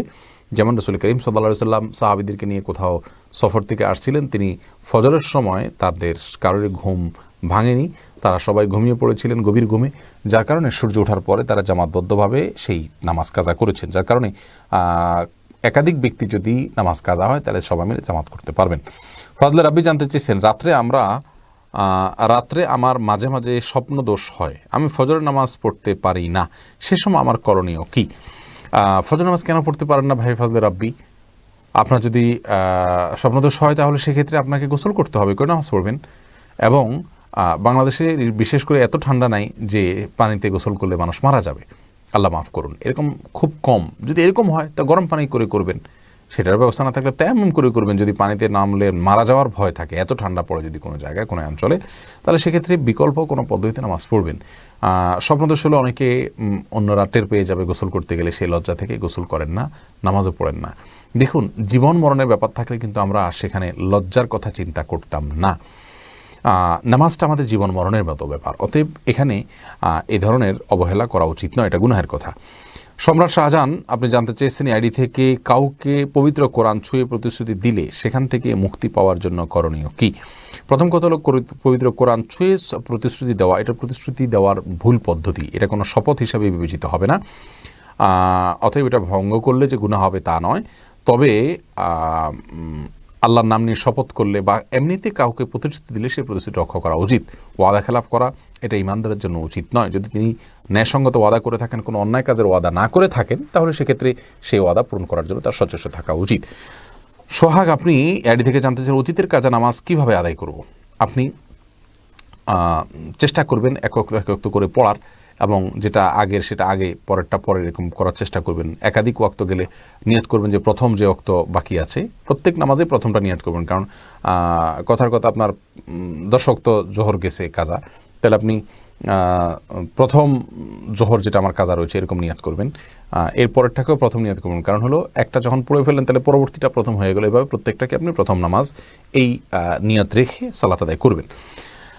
এরপরে সোহেল জান্নাত জানতে চেয়েছেন মুসাফির অবস্থায় নামাজ কাজা গেলে তা কিভাবে আদায় করব। মুসাফির অবস্থায় যদি সালাত কাজা হয় বাড়িতে আসার পর সেটাকে কসর হিসাবে কাজা করবেন। সাইফুল ইসলাম জানতে চেয়েছেন সোফা হেলান দিয়ে বা যে কোনো কিছুতে হেলান দিয়ে কোরআন তেলাওয়াত করা যাবে কিনা। যাবে, কোনো অসুবিধা নেই, তবে কোরআনের প্রতি সম্মান প্রদর্শন করে যদি আপনি শ্রদ্ধার সাথে বসে করতে পারেন সেটা বেশি ভালো, কিন্তু হেলান দিলে করা যাবে না এমন কোনো কথা নেই। ইসরাত জাহান জানতে চেয়েছেন আমার এক বোনের বিয়ে হচ্ছে না, একজন বলে জাদু করেছে, কি করা যায়? জাদু করা হয়, এটা হতেই পারে, আবার বিয়ে বন্ধ করে রাখা হয় বিভিন্ন রকমের আপনার ইয়ের মাধ্যমে, আপনার তাবিজ কবজের মাধ্যমে। তো এগুলো ভালো কোনো ঝাড়ফুঁক করেন কোন হাদিসের আলোকে, এরকম কোনো ব্যক্তির সাহায্য নিয়ে ঝাড়ফুঁকের মাধ্যমে এগুলো কাটানোর চেষ্টা করা উচিত। এস এম জামাল হোসেন জানতে চেয়েছেন কবুতর পালন নিয়ে আপনার থেকে জানতে চাই। কবুতর পালন করতে পারেন, কোনো অসুবিধা নেই। এমনি মাহাদি হাসান জানতে চেয়েছেন যে মিথ্যা অপবাদ দেয় তার সাথে কথা না বললে কোনো সমস্যা হবে। আপনাকে যদি প্রায় সময় মিথ্যা অপবাদ দেয় এবং আপনি তার মিথ্যা অপবাদের শিকার হন, মনের কষ্ট থেকে তাকে অ্যাভয়েড করে চলেন, সেটা ঠিক আছে, কিন্তু একসাথে সম্পর্ক ছিন্ন করা উচিত হবে না। এরপরে সুখ পাখি এই আইডি থেকে আপনি জানতে চেয়েছেন নিজের উপার্জনের কিছু টাকা স্বামীকে না জানিয়ে বাবা মাকে দেওয়া যাবে? অবশ্যই দেওয়া যাবে। মেয়েদের উপার্জনের টাকার সম্পূর্ণ মালিকানা এবং এখতিয়ার তার নিজের। তারা সেই টাকা চাইলে স্বামীকে দিতে পারেন, চাইলে বাবা মাকে দিতে পারেন, চাইলে কোনো কিছু তারা কিনতে পারেন নিজের প্রয়োজনে। তারা সব স্বামীকে দিতে বাধ্য এমন কোনো কথা নেই, মালিকানা তার। এম সানাউল্লাহ সানা আপনি জানতে চেয়েছেন যে কোনো জায়গায় কি নখ কাটা যাবে, বাথরুমে কি কাটা যাবে? যে কোনো জায়গায় নখ কাটা যাবে কি না, শরীরের একটা অংশ নখ, অতএব বাথরুমে নখ কেটে ফেলে দেয়া এটা উচিত নয়। এটা এক প্রকার আপনার নখের বা নিজের আল্লাহ সৃষ্টি নিজের শরীরের প্রতি এক প্রকার অসম্মান প্রদর্শন করা, যার কারণে এটা অনুচিত। যদি কেউ আপনার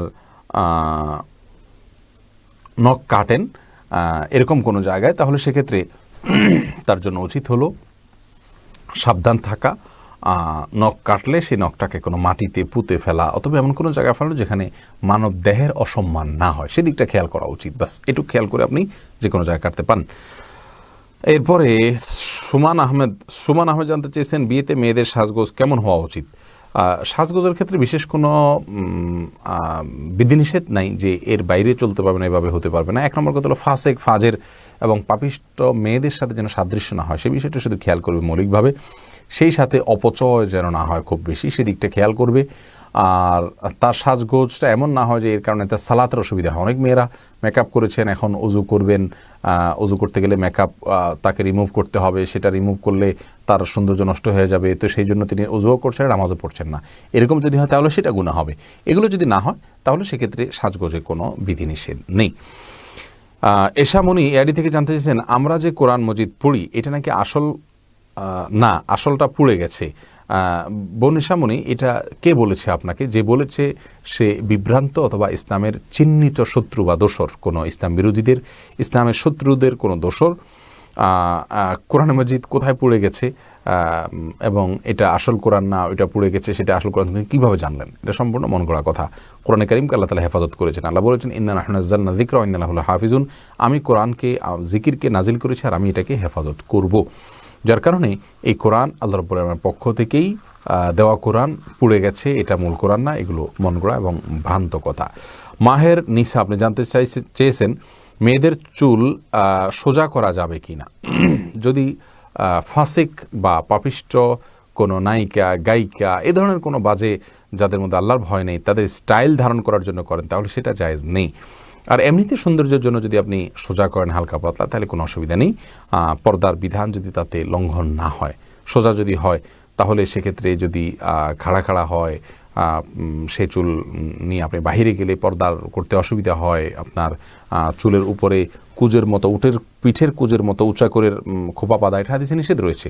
এগুলো সব নিজের সৌন্দর্যকে প্রদর্শনের যে মানসিকতা বাহিরে, সেটা থেকে নিষেধাজ্ঞা রয়েছে। অতএব সেরকম কিছু যদি না হয় তাহলে অসুবিধা নেই। ডক্টর হাসান খান জানতে চেয়েছেন কেউ যদি কোনো ক্লিনিকে রোগী পাঠান এবং ওই ক্লিনিক থেকে তাকে হাদিয়া হিসেবে টাকা দেয়, তা দেওয়া নেওয়া কি জায়েজ হবে? যদি না হয় তাহলে এখন করণীয় কি? কেউ যদি কোনো ক্লিনিকে রোগী পাঠান, সেক্ষেত্রে ক্লিনিক থেকে তাকে হাদিয়া দেওয়া হয়, সেটা তার জন্য নেওয়া জায়েজ হবে এই শর্তে যে এই রোগীকে তিনি রেফার করেছেন, এটা তার পেশেন্ট নয়। অর্থাৎ রোগী থেকে যদি তিনি কথার কথা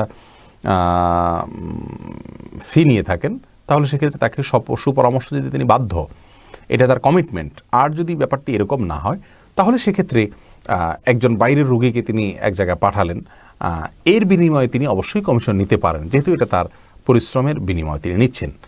আর যদি রোগীটা তার কাছে পেশেন্ট হয়ে গেছে, এখন তাকে প্রেসক্রাইব করেছেন তিনি কোনো জায়গায় যাওয়ার জন্য, তাহলে এই প্রেসক্রাইবের বিনিময়ে টাকা নেওয়া এটা জায়েজ নাই। এমডি ইকবাল হোসেন জানতে চেয়েছেন ডিপ্রেশনে থাকলে কি আমল করব বা করণীয় কি? ভাই ইকবাল হোসেন, ডিপ্রেশনে থাকলে প্রথম করণীয় হলো সেজদা বেশি বেশি করুন, সালাত বেশি বেশি করুন, আল্লাহর কাছে চোখের পানি ফেলুন, তাহাজ্জুদের সময় ভোর রাতে উঠে একটু কান্নাকাটি করুন এবং সেজদা গিয়ে আল্লাহর সাথে কথাবার্তা বলুন এবং বেশি বেশি কোরআন কারীম তেলাওয়াত করুন। ইনশাআল্লাহ ডিপ্রেশন কমবে। ইস্তেগফারটা বেশি বেশি করতে পারেন, তাহলে সেক্ষেত্রে দুরুদ এবং ইস্তেগফার দুইটা বেশি বেশি করতে পারেন, ইনশাআল্লাহ পেরেশানি কমবে। বিভিন্ন হাদিসে দুরুদ এবং ইস্তেগফারের মাধ্যমে আল্লাহ তাআলা পেরেশানি দূর করেন বলে বর্ণিত রয়েছে। এমনি সোহেল হাসান জানতে চেয়েছেন একজন আলেম বলেছে রাসূলুল্লাহ সাল্লাল্লাহু আলাইহি ওয়াসাল্লাম নাকি হাজির নাজির, এটা কোরআন হাদিস অনুযায়ী কতটা সত্য? ভাই এটা সম্পূর্ণ ভুল এবং ভ্রান্ত একটি বিশ্বাস। রাসূল করিম সাল্লাল্লাহু আলাইহি ওয়াসাল্লাম সর্বত্র হাজির, উপস্থিত রয়েছেন, সর্বত্র তিনি দেখছেন বা আমরা এরকম মনে করা এটা এক ধরনের শিরকি বিশ্বাস। তিনি সব জায়গায় কীভাবে উপস্থিত থাকবেন? তিনি তো একজন মানুষ ছিলেন। এটি ভ্রান্ত বিশ্বাস। কোরআন হাদিসে কোথাও এরকম কথা বলা হয়নি। এমনি সোলাইমান জানতে চেয়েছেন আমি প্রবাসে একটি কোম্পানিতে সুপারভাইজার এর কাজ করি, আমার আন্ডারে 20 জন লোক কাজ করে, তাদের কাজ পর্যবেক্ষণ করতে গেলে অনেক সময় না চাইতেও পানি, পেপসি কিনে দেয়, এমনকি মাসে মাসে কেউ কেউ টাকাও দেয়। এসব নিয়ে আমার জন্য হালাল হবে কিনা? ভাই সোলাইমান, সম্পূর্ণরূপে আপনার জন্য এগুলো নিষিদ্ধ হবে, কোনো অবস্থাতেই জায়েজ হবে না। কারণ হলো আপনি আপনার ডিউটি পালন করছেন, এদের কাছ থেকে কোনো প্রকার সুবিধা গ্রহণ করা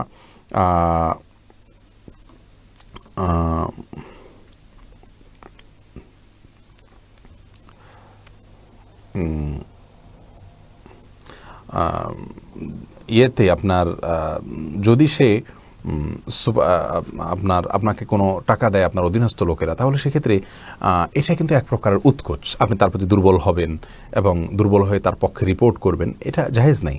আর সবচেয়ে বড় কথা হলো আপনাকে কোম্পানি দায়িত্ব দিয়েছে, সে দায়িত্ব পালন করছেন, আপনি সাইড ইনকাম যেটা করছেন সেটা জায়েজ না। রাসূল করিম সাল্লাল্লাহু আলাইহি ওয়াসাল্লাম একটা বিখ্যাত হাদিস এক্ষেত্রে রয়েছে, সহিহ বুখারীতে বর্ণিত হচ্ছে, আপনারা অনেকেই জানেন, এর আগে আমরা বিভিন্ন প্রোগ্রামে বলেছি যে এক ব্যক্তিকে রাসূল আকরাম সাল্লাল্লাহু আলাইহি ওয়াসাল্লাম জাকাত কালেকশন করতে দিয়েছেন। তিনি জাকাত কালেকশন করে এনে বললেন, ইয়া রাসূলুল্লাহ, যার কাছ থেকে জাকাত এনেছি তিনি এই টাকাটা দিয়েছেন আপনার বাইতুল মাল বা রাষ্ট্রীয় কোষাগারের জন্য, আর এটা আমাকে দিয়েছেন পার্সোনালি। তখন রাসূল আকরাম সাল্লাল্লাহু আলাইহি ওয়াসাল্লাম বলেছেন, তুমি বাসায় বসে থাকলে তোমাকে কি তারা দিত না? তার মানে তোমাকে এটা দেয়নি, এটা তোমার পদের কারণে দিয়েছে, এটা তোমার জন্য জায়েজ নয়, তোমাকে তো আমি বেতন দিচ্ছি, এক্সট্রা হিসেবে তার কাছ থেকে তুমি কেন নিবে? অতএব এটা নেওয়া যাবে না। কেউ যদি জোরও করে আপনি খাবেন না, নিবেন না, এটাই হলো ইমানের দাবি। উম্মে হাবিবা বুশরা জানতে চেয়েছেন, দোয়া শতভাগ কবুলের শর্ত কি কি? বোন, শতভাগ কবুলের জন্য শর্ত এভাবে আপনি বলবেন না, দোয়া কবুলের শর্ত বলবেন। শতভাগ কবুল বলতে আপনি যদি এটা বুঝিয়ে থাকেন যে দোয়া করলেই আল্লাহ রাব্বুল আলামিন দোয়া কবুল করবেন, এবং যে কোনো দোয়া আল্লাহ রাব্বুল আলামিন আপনার কবুল করবেন, কোনো দোয়া আপনাকে ফেরত দেওয়া হবে না, এরকম যদি মনে করেন তাহলে সেক্ষেত্রে এটা আপনার ভুল ধারণা হবে। অনেক সময় আমরা দোয়া করি একটা, আল্লাহ তাআলা পূরণ করেন আরেকটা। আমি চাইলাম আল্লাহর কাছে এক পথে যেতে, হয়তো আমার জন্য এর চেয়ে বেটার পথ রয়েছে, আল্লাহ সেটা আমাকে দিয়ে দিলেন। তো এভাবে দোয়া কিন্তু কবুল হয়। আবার অনেক সময় এমন হয় দোয়ার বিনিময়ে আল্লাহ তাআলা দুনিয়াতে দেন না, আখিরাতে তার জন্য সওয়াব দেন। এটা দেখে অনেক মানুষ বলবে, আল্লাহ দুনিয়াতে কোনো দোয়া কবুল না হয় যদি সওয়াব পেতাম। অতএব দোয়া কবুলের ব্যাখ্যা কয়েকভাবে দোয়া কবুল হতে পারে। দোয়া কবুল যদি বোঝান আপনি যেটা চেয়েছেন হুবহু সেটা পেতে হবে, কি শর্ত পালন করলে হবে এরকম কোনো কথা নেই। তবে হ্যাঁ, হালাল উপার্জন, এরপরে আল্লাহর প্রতি কায়েম মনোবাক্যে দোয়া করা, হারাম কোনো কিছুর জন্য দোয়া না করা এবং বিনয়ের সাথে দোয়া করা, এই বিষয়গুলো হলো দোয়া কবুলের জন্য শর্ত। এগুলো যদি ঠিক রেখে দোয়া করেন ইনশাআল্লাহ আল্লাহ তাআলা দোয়া কবুল করবেন, আল্লাহর প্রশংসা করবেন। রাসূল আকরাম সাল্লাল্লাহু আলাইহি ওয়াসাল্লামের দুরূদ থাকতে হবে দোয়ার মধ্যে ইনশাআল্লাহ। হাবিবা আহমেদ, আপনি জানতে চেয়েছেন মাগরিবের নামাজের পর সূরা ওয়াকিয়ার কোনো সহিহ আমল আছে কিনা জানালে উপকার হতো। তবে হাবিব আহমেদ, মাগরিবের নামাজের পর সূরা ওয়াকিয়া পড়ে রিজিকের অনটন দূর হয়, মর্মে কয়েকটা বর্ণনা রয়েছে, এই বর্ণনাগুলো সহিহ বা বিশুদ্ধ সূত্রে বর্ণিত নয়, জাইফ। মমতাজ পারভিন জানতে চেয়েছেন সৌন্দর্য বৃদ্ধির উদ্দেশ্যে উঁচু দাঁত নিচু করা জায়েজ আছে কিনা? যাবে, কোনো অসুবিধা নেই। নাসিমা আক্তার জানতে চেয়েছেন ফজরের সালাতের সময় রাতের পোশাক পরিবর্তন করা জরুরি কি না? না, এটা জরুরি না, তবে সালাতের জন্য সুন্দর এবং উত্তম পোশাক পরা উচিত, যেটা পরে আপনি সম্মানজনক কোনো সম্মানীয় কোনো জায়গায় যান। যে পোশাক আপনি একান্ত বেডের জন্য ইউজ করেন সেটা পরে আল্লাহর সামনে দাঁড়ানো উচিত নয়। আল্লাহ তাআলা কোরআনে বলেছেন, ইয়া আইয়ুহাল্লাযীনা আমানু খুযু যিনাতাকুম ইনদা কুল্লি মাসজিদ, হে ঈমানদাররা তোমরা প্রত্যেক সালাতের সময় সৌন্দর্যকে গ্রহণ করো, অর্থাৎ সৌন্দর্য অবলম্বন করো, সাজগোজ করো। অতএব সেই সাজগোজ আমাদেরকে করতে হবে। সাজগোজ বলতে সুন্দর পোশাক পরিধান করতে হবে। রাতের পোশাক পরে সালাত আদায় করলে সালাত হয়ে যাবে, হবে না এমন কোনো কথা নেই, কিন্তু সালাতের জন্য সুন্দর এবং মার্জিত পোশাক পরা হলো উচিত। আবি আব্দুল্লাহ, আপনি জানতে চেয়েছেন ব্ল্যাক ম্যাজিক দ্বারা প্রভাবিত হলে করণীয় কি? করণীয় হলো ঝাড়ফুঁক করা, বিশেষ করে সূরা ইখলাস, ফালাক, নাস, এগুলো 3-3 বার করে সকাল সন্ধ্যা পড়ার পাশাপাশি বিভিন্ন সময় পড়ে ফু দেওয়া খাবারে, পানিতে, এবং বিশেষ করে যারা ঝাড়ফুঁক করে তারা এই সমস্ত সূরাগুলোর আলোকে বিভিন্ন রকমের আমল দিয়ে থাকেন, সেই আমলগুলো করলে ইনশাআল্লাহ ব্ল্যাক ম্যাজিক থেকে আপনি নিষ্কৃতি পাবেন। জাহাঙ্গীর হোসেন মেহতাব, আপনি জানতে চেয়েছেন বিয়ের 2-3 বছর পরে সন্তান নিতে চাই ইচ্ছাকৃতভাবে, এতে কোনো গুনাহ হবে কি না? দেখুন, আপনি যদি সন্তান না নিয়ে আজল করেন, অর্থাৎ বাহিরি বীর্যপাত করেন, অথবা এমন কোনো পদ্ধতি অবলম্বন করেন যেটা স্থায়ী নয়, এবং সেটার পেছনে যদি আপনার কি খাওয়াবেন বাচ্চাকে এরকম কোনো চিন্তা না থাকে, তাহলে সেক্ষেত্রে আপনার জন্ম নিয়ন্ত্রণ জায়েজ রয়েছে। আরবি তাহমিদ জানতে চেয়েছেন মোবাইল গেম সম্পর্কে জানতে চাই, ফ্রি ফায়ার এবং পাবজি ইত্যাদি।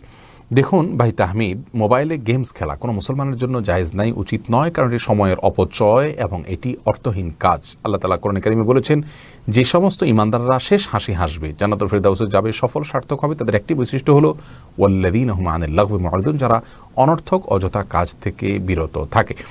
তো মোবাইলে যদি কেউ গেমস খেলেন তাহলে সেটা অনর্থক কাজে লিপ্ত হওয়ার শামিল, এবং এর কারণে তিনি গুনাহগার হবেন। অতএব মোবাইলে যে কোনো ধরনের গেমস যেগুলো প্রচলিত আছে, এই ধরনের গেমস থেকে আমাদেরকে বেঁচে থাকার চেষ্টা করতে হবে, এর ফলে আমরা গুনাহে লিপ্ত হয়ে যাব। আর ফ্রি ফায়ার বা পাবজি, বিশেষ করে পাবজির ক্ষেত্রে আমরা জানি যে এই ধরনের গেমসগুলো বেশিরভাগ ক্ষেত্রে এগুলোর মধ্যে শিরক এবং শিরকের যে চর্চা সেটা রয়েছে, যার কারণে সেগুলো ব্যবহার করা বা সেগুলো খেলা আরও কঠোরভাবে নিষিদ্ধ এবং হারাম হবে। বিশ্বাসের সাথে আপনার ইমানের সাথে হেঁয়ালিপনা বা ছেলেমি এটা চলবে না। এই জন্য এটা থেকে আরও সতর্কভাবে বেঁচে থাকতে হবে। বোরহানুদ্দিন আবদুল্লাহ জানতে চেয়েছেন, মনে মনে কোনো নির্দিষ্ট একজন নারীকে পছন্দ করে তাকে আল্লাহর কাছে চাওয়া যাবে কিনা? এই বিষয়ে আমাদের ভিডিও রয়েছে, এই পেজে আপনি দেখুন বা চ্যানেলে আপনি দেখুন, আমাদের ইউটিউব চ্যানেল আসুন্নাহ ফাউন্ডেশন লিখে সার্চ দিয়ে সেখানে দেখুন। নির্দিষ্ট কোনো নারীকে পছন্দ হলে তার সাথে কোনো প্রকার সম্পর্ক করা ছাড়া আল্লাহর কাছে দোয়া করতে পারেন। তবে উত্তম দোয়া হলো, আল্লাহ আপনি যার সাথে আমার কল্যাণের মনে করেন তার সাথে বিয়ে বন্ধন আবদ্ধ করে দেন। একে আমার পছন্দ হয়েছে, যদি আপনি আমার জন্য এখানে কল্যাণ রাখেন তাহলে আপনি বিয়েকে সহজ করে দেন, এভাবে দোয়া করবেন। তারান্নম শবনম জানতে চেয়েছেন, ইউটিউবে রান্নার রেসিপি দিয়ে ইনকাম করা হালাল হবে কিনা? যাবে, পর্দার যদি বিধানগুলো লঙ্ঘন না করেন তাহলে সেক্ষেত্রে করা যেতে পারে। তবে ইনকাম যদি আপনি অ্যাডসেন্স করে উপার্জন করেন সেটা আবার জায়েজ হবে না। হারিস ইসলাম জানতে চেয়েছেন, নামাজের পর কি আমল করতে পারি?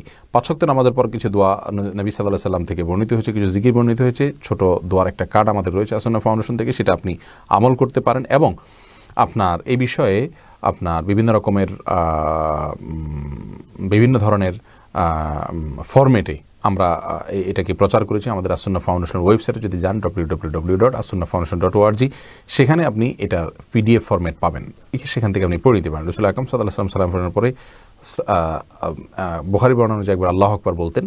আবার বুখারীর একই বর্ণনাকারী আব্দুল্লাহ ইবনে আব্বাস রাদিয়াল্লাহু তাআলা আনহু অন্য বর্ণনা অনুযায়ী তিনি 3 বার ইস্তিগফার করতেন, আস্তাগফিরুল্লাহ আস্তাগফিরুল্লাহ আস্তাগফিরুল্লাহ, এরপর আল্লাহুম্মা আনতাস সালাম ওয়া মিনকাস সালাম তাবারাকাল জালালুল ইকরাম, এটা পড়তেন। একবার সূরা ইখলাস, সূরা ফালাক, সূরা নাস পড়তেন, একবার আয়াতুল কুরসি পড়তেন, এবং আরও বেশ কিছু দোয়া আছে সেগুলো পাঠ করতেন।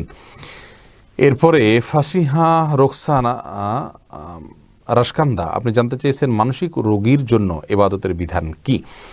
দেখুন, মানসিক রোগের মাত্রাটা দেখতে হবে যে কোন পর্যায়ের মানসিক রোগ। মানসিক রোগী বলতে যদি একেবারেই আপনার এমন হন যে তার মস্তিষ্ক বিকৃত, তাহলে সেক্ষেত্রে তার জন্য শরীয়তের কোনো বিধিবিধান নেই। কারণ রাসূল করিম সাল্লাল্লাহু আলাইহি ওয়াসাল্লাম একটি হাদিসে বর্ণিত হয়েছে যে 3 ব্যক্তি থেকে কলম উঠিয়ে নেওয়া হয়েছে, অর্থাৎ তাদের কোনো কিছু লেখা হয় না। তার ভিতরে এক ব্যক্তি হলো আল মাজনুন, মানসিকভাবে যে ব্যক্তি অসুস্থ, অর্থাৎ পাগল বিকৃত মস্তিষ্ক যিনি, তিনি যতক্ষণ পর্যন্ত তিনি সুস্থ না হন ততক্ষণ পর্যন্ত তার কোনো হিসাব লেখা হয় না। এরপরে ওবায়দুল ইসলাম জানতে চেয়েছেন, অমুসলিমের মৃত্যুর খবর শুনে কি বলতে হয়? যেমন মুসলিমের মৃত্যুতে আমরা ইন্না লিল্লাহি পড়ি। এই বিষয়ে আমাদের একটা ভিডিও রয়েছে, এই পেজে দেখবেন। আবার ওই ভিডিওটার শ্রুত লিখন করে দৈনিক নয়া দিগন্তে আগামীকালকে অর্থাৎ শনিবারে প্রকাশ হচ্ছে, তারা আমাকে জানিয়েছেন। সেখানে আপনারা বিস্তারিত দেখে নিতে পারবেন ইনশাআল্লাহ। মাহি আইডি থেকে জানতে চেয়েছেন, অনেক হুজুর বলে কাজা বলতে কোনো নামাজ নাই, এটা কেন বলে?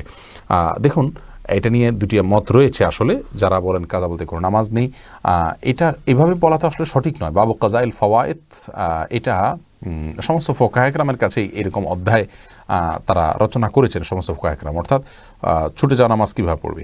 তবে হ্যাঁ, অমরই কাজা যেটাকে বলা হয়, জীবনে অনেক নামাজ ছুটে গেছে, সেটা পড়া লাগবে কিনা অনেক ওলামা ইকরাম বলেন যে না, এটা পড়া লাগবে না। বিশেষ করে সৌদি আরবের আলেমদের অনেকে বলেন এটা পড়া লাগবে না। তার কারণে তারা মনে করেন যে সালাত ইচ্ছাকে যে ত্যাগ করলে সে কাফের হয়ে যায়, আর কাফের ব্যক্তি নতুন করে সালাত শুরু করা মানে হলো নতুন করে ঈমান আনা। তো নতুন করে ইসলামে যদি আসে তাহলে তার আগেরগুলো মাফ হয়ে যায়। ইসলাম ইয়াহদু মা কানা ক্বাবলা, হাদিসে আসছে ইসলাম গ্রহণ করলে আগেরগুলো সব মাফ, যার কারণে তার নতুন করে সালাত পড়লেই হবে, আগেরগুলো আর পড়া লাগবে না। তবে এই যে মত, এই মতটি আপনার রাসূল করিম সাল্লাল্লাহু আলাইহি সাল্লামের বিভিন্ন হাদিসের আলোকে আমার কাছে খুব বেশি শক্তিশালী মনে হয় না। বরং এই মতটি মেনে নিলে তাহলে যখন তিনি নামাজ পড়েন নাই তাহলে স্বামী স্ত্রীর মধ্যে সম্পর্ক ছিন্ন হয়ে যাবে। যদি স্ত্রী নামাজি হয় আর স্বামী বেনামাজি হয়, অথবা স্বামী নামাজি হয় স্ত্রী বেনামাজি হয়, তাহলে তাদের মধ্যে তালাক হয়ে যাবে। যেহেতু নামাজ পড়ছেন না তিনি কাফের হয়ে যাচ্ছেন। বিশুদ্ধ মত এবং বেশি শক্তিশালী মত, এবং এটা আল্লামা আলবানী রাহিমাহুল্লাহর মত বটে, সেটা হলো যে ইচ্ছাকৃত নামাজ যদি কেউ ত্যাগ করেন আর অপরাধ বোধ থাকে তাহলে তিনি কাফের হন না। যেহেতু কাফের হন না তাহলে সেই নামাজ তাকে আবার পড়তে হবে।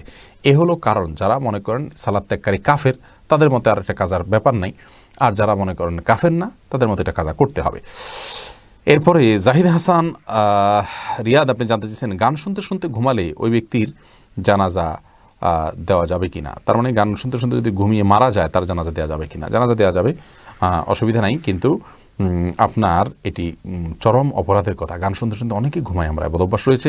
গান শুনতে শুনতে ঘুমানোর মানে হলো আপনি একটা হারাম কাজ করতে করতে আপনি ঘুমোচ্ছেন, যেটা কোনো অবস্থাতে জায়েজ নাই। ঘুম এটা মৃত্যুর সমান, আপনি এরপর আর উঠবেন কিনা জানেন না। অতএব আপনার শেষ কাজ একটা অপরাধ, এটা দিয়ে করতে করতে আপনি যাচ্ছেন, সন্দেহাতীতভাবে এটি কপাল পড়া হওয়ার লক্ষণ এবং আলামত।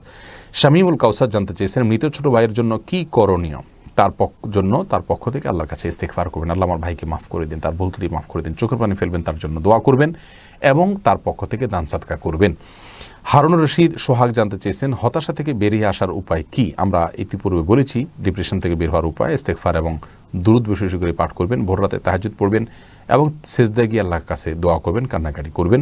ইনশাআল্লাহ কোরআন তেলাওয়াত করবেন অর্থ সহকারে, বুঝে ইনশাআল্লাহ ডিপ্রেশন কমবে। মাসুদ সরকার জানতে চেয়েছেন আমরা টমেটো, সিম বা যে কোনো সবজি বিক্রির সময় সাজ দেই, অর্থাৎ উপরে ভালো এবং ভেতরে ছোট, এতে পাপ হবে কিনা? ভাই মাসুদ সরকার, এই বিষয়ে আমরা আগে বলেছি। রাসূল করিম সাল্লাল্লাহু আলাইহি ওয়াসাল্লাম একটা হাদিস আমরা জানি যে তিনি একটা গমের দোকানে গিয়ে বলেছেন, হাত ঢুকিয়ে দিয়ে দেখেছেন যে ভেতরে ভিজা গম, উপরে শুকনা গম। তিনি বলেছেন তুমি কেমন এমনটি করেছো? বলেছি ইয়া রাসূলুল্লাহ, এগুলো বৃষ্টির পানিতে ভিজে গেছে, উপর দিয়ে এগুলো দিয়ে দিছি যাতে করে মানুষকে ওইগুলো তলা দিয়ে দিয়ে দেওয়া যায়। এটা গুনাহের কথা।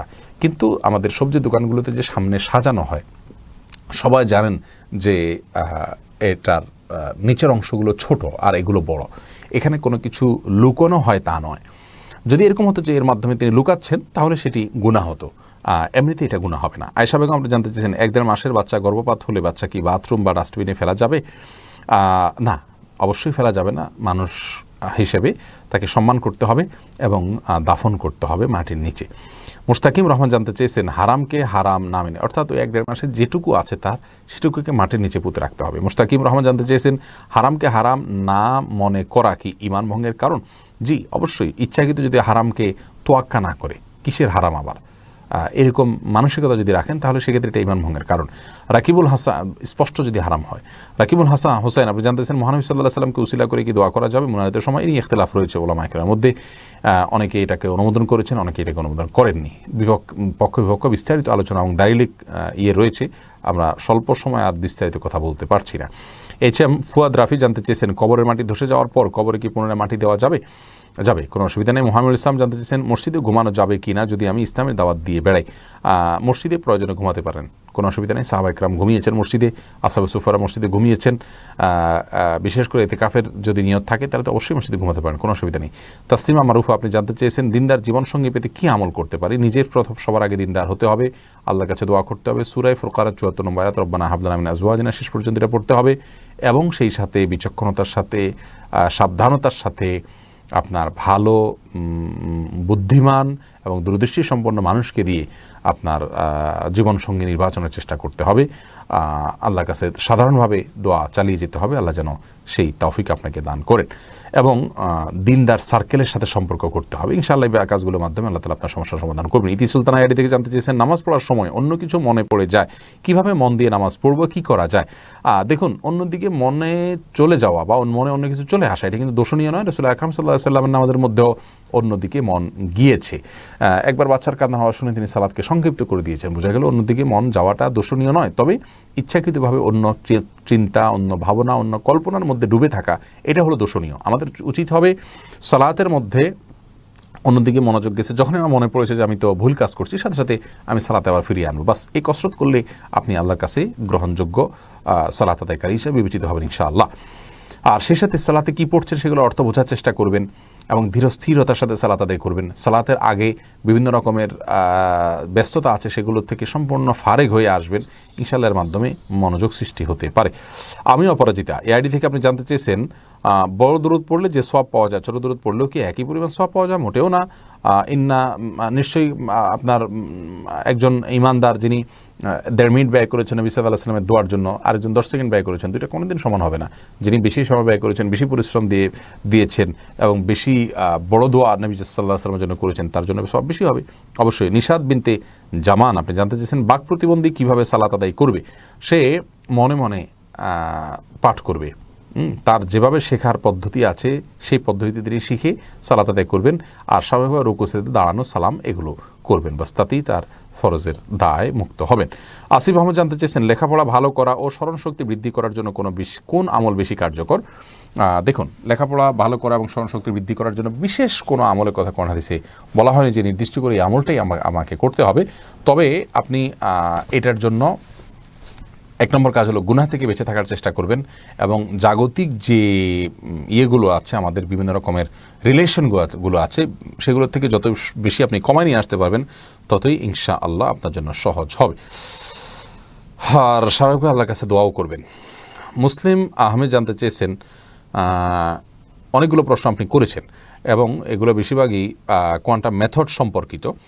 স্বল্প ভার্সনের প্রশ্নের উত্তরে আজকে বিশেষ করে শেষের দিকে আমরা চলে আসছি, আপনার প্রশ্ন উত্তর দিতে পারছি না, দুঃখিত। অনেকগুলো 5টা প্রশ্ন আপনি করেছেন। নাজমা আক্তার জানতে চেয়েছেন, মেয়েদের জন্য পর্দা থেকে শিক্ষণীয় উপস্থাপন করা কি পর্দা প্রথার বিরুদ্ধ বা হারাম? শিক্ষণীয় উপস্থাপন পর্দার মধ্যে থেকে করতে পারেন, কণ্ঠের মধ্যে বিশেষ কোনো কোমলতা আনবেন না। সিদ্দিক, তবে মেয়েদের জন্য মেয়েরা করাটাই হলো উচিত এবং নিরাপদ। সিদ্দিকুর রহমান রানা জানতে চেয়েছেন, মেয়েদের সামরিক বাহিনীতে কাজ করার বিষয়ে ইসলাম কি বলে? তাদের স্বকীয়তা বজায় রেখে, পর্দার বিধান বজায় রেখে যদি পৃথকভাবে তাদের কোনো কিছু করার থাকে সেটা অবশ্যই তারা করতে পারেন, আর অন্যথায় নয়। সাদিয়া সরকার জানতে চেয়েছেন, ছোট বাচ্চাদের যদি ছবি আঁকার প্রবণতা থাকে তাহলে কি করব? ভালো ছবি আঁকাবেন, প্রাণী ছাড়া অন্যান্য বিভিন্ন আপনার প্রাকৃতিক দৃশ্য আছে সেগুলোর ছবি আঁকানোর দিকে তাকে ঝোঁকাবেন। আশরাফ হোসেন জানতে চেয়েছেন, বিয়েতে গেট দেওয়ার বিধান কি? আর যদি বাচ্চা সেটা না বুঝে তাহলে ছোট মানুষ হিসাবে সে আঁকলে তাকে এটার জন্য শাসন করা চেষ্টা করবেন, তাকে ফেরত রাখার, প্রাণীর ছবি যেন না আঁকে বোঝানোর চেষ্টা করবেন যদি বোঝানোর মতো বয়স হয়। আর তা না হলে ইনশাল্লাহ যখন বুঝতে শিখবে তখন বোঝাবেন, তার আগে তাকে খুব বেশি কড়াকড়ি করার দরকার নেই। আশরাফ হোসেন জানতে চেয়েছেন, বিয়েতে গেট দেওয়ার বিধান কি? দিতে পারেন, কোনো অসুবিধার কিছু নেই, তবে অপচয় করবেন না। মোহাম্মদ নুরুন নবী জানতে চেয়েছেন, খালি গায়ে ঘুমানো যায় কিনা? যাবে, কোনো অসুবিধা নেই। মুসলিম জীবন আইডি থেকে জানতে চেয়েছেন, কারো জন্মদিনে কি ফেসবুকে পোস্ট করা যাবে? জন্মদিন উপলক্ষে বিশেষ কোনো উইশ করা ইত্যাদি করা এগুলো ইহুদি খ্রিস্টানদের কালচার, এগুলো আমাদের অ্যাভয়েড করাই উচিত। কিন্তু ফেসবুকে যদি তার জন্মদিনটা মানুষকে জানিয়ে দেয় তো বড় কোনো গুনাহ করেছেন এমনটি হবে না, কিন্তু কাজটা অনুচিত, অনুত্তম এবং ইহুদি খ্রিস্টানদের একটা কালচারকে তিনি ধারণ করে আছেন এমনটি বলতে হবে। আল্লাহর উপর ভরসা আইডি থেকে জানতেছেন, একা একা ফরজ নামাজ পড়লে কি একামত দিতে হবে? একামত দিয়ে নামাজ পড়া উচিত এই উদ্দেশ্যে যে আমার নামাজ, একামত, আমার তাকবীর, উচ্চস্বরে তাকবীর এটা শুনে কেউ এসে আমার সাথে যোগ দিতে পারে, জামাতে শামিল হতে পারে, এই আশায়। এরপরে মোহাম্মদ দাউদুর রহমান মিনহাজ আপনি জানেন, স্ত্রী মারা গেলে স্বামী গোসল করাতে পারবে কি না, এটা নিয়ে মত পার্থক্য করেছি। ইমাম আবু হানিফা রাহমাতুল্লাহ মাযহাব অনুযায়ী করাতে পারবে না, তবে অন্য উলামায়ে কেরামের মতে করাতে পারবে। মোহাম্মদ বিন জাকির জানতে চেয়েছেন, স্বামীর নিষেধ সত্ত্বেও স্ত্রী বাবার বাড়ির জন্য কিছু দিতে পারবে কি না? যেমন মাছ তরকারি, যেহেতু স্ত্রী ও বাবা মায়ের প্রতি হক রয়েছে, যদি স্বামী নিষেধ করেন তাহলে এটা দিতে পারবেন না। স্ত্রী স্বামীর কাছ থেকে আদায় করে নেবেন তার নিজের হিসেবে, সেখান থেকে তিনি দিবেন এবং তার জন্য মহারণা, তারপরে যে স্বামীর কাছ থেকে হাত খরচ চেয়ে নেওয়া বিভিন্নভাবে, এবং নিজে যদি ঘরে থেকে কোনো উপার্জন করার স্কোপ থাকে সেগুলো এরকম বিভিন্নভাবে নিজের যেটা হবে সেখান থেকে তিনি দিতে পারবেন। বাকি স্বামী যদি নিষেধ করেন তাহলে সেটা দিতে পারবেন না। মোহাম্মদ রুবেল জানতে চেয়েছেন, আমি প্রায় নামাজ পড়ার সময় আওয়াজ করে সূরা তেলাওয়াত করি, এটা সঠিক কিনা? একা একা যদি করেন কোনো অসুবিধা নেই, রাত্রে নামাজ হলে করতে পারেন। হ্যাপি খান জানতে চেয়েছেন, কোনো আত্মীয়র দ্বারা আমার পরিবারের ক্ষতি হলে তার সাথে কথা না বলে ইসলাম কি বলে? ক্ষতি হয়েছে, মন দুঃখ থেকে সাময়িকভাবে কথা বললেন না বা কম বললেন, একেবারে সম্পর্ক ছিন্ন করবেন না। আর যদি সম্পর্ক রক্ষা করলে বরং আপনার বিপদ হয়, সে ক্ষতি করে, তাহলে সেক্ষেত্রে আপনি সম্পর্ক ছিন্ন করতে পারেন। মিরানা কবির জানতে চেয়েছেন, ইশার নামাজ কাজা আদায় করলে কি সেই সাথে বিতিরও কাজ আদায় করতে হবে? জি, করতে হবে। মোহাম্মদ আব্দুর রহমান জানতেছেন, মৃত ব্যক্তির জন্য অঝরে কাঁদলে কি সমস্যা হয়? কাঁদতে পারেন, তবে চিৎকার করা, জামা কাপড় ছেঁড়া, হাত চাপড়ানো এটা উচিত নয়, এবং খুব বেশি চিৎকার করে কান্নাকারি করা উচিত নয়। একটু উচ্চস্বরে আওয়াজ হতে পারে, তবে যতটা নিজেকে কন্ট্রোল করা যায় ততটা ভালো। কাঁদতে তো অবশ্যই পারেন, রাসূলুল্লাহ আকরাম সাল্লাল্লাহু আলাইহি ওয়াসাল্লাম তার ছেলের মৃত্যুতে কেঁদেছেন।